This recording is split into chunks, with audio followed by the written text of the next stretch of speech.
et puis je veux qu'on les soit payés En cher. temps et en main d'œuvre, on était aussi lourd si ce n'est plus. On est vraiment avec un niveau de marge brute globale de l'exploitation bien supérieur à la mode. Justement peut-être un peu trop à la mode. Oui, on a toujours tenu à être autonome au niveau maïs et céréales. Le soja flambé. Donc je me suis posé la question de savoir s'il n'y avait pas une autre solution pour équilibrer ma ration. Et je me suis naturellement penché sur le prix du tourteau de colza qui paraissait intéressant. La comparaison colza-soja en fait se fait par rapport aux valeurs alimentaires des deux aliments. Valeurs alimentaires qui prennent en compte la concentration azotée, mais aussi la concentration énergétique, et puis les valeurs en minéral, puisque le colza est riche en minéral, surtout en phosphore.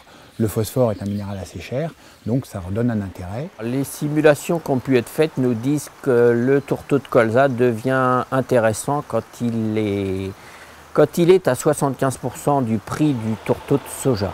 On a aussi des économies en minéraux notamment qui sont considérables puisqu'on peut quasiment se passer du phosphore dans les minéraux en donnant du tourteau de colza dans la ration hivernale. Et puis deuxième élément, on prend en compte l'effet sur la production laitière. Le fait de mettre du colza va permettre d'augmenter le TP, de baisser un petit peu la matière grasse. Il y a des régions ou d'autres départements, même pas très loin, la Manche, où l'utilisation du tourteau de colza en direct est beaucoup plus démocratisée que chez nous. Le frein, c'est l'habitude, et puis c'est le fait de pouvoir acheter en 25 tonnes et de stocker 25 tonnes dans son exploitation.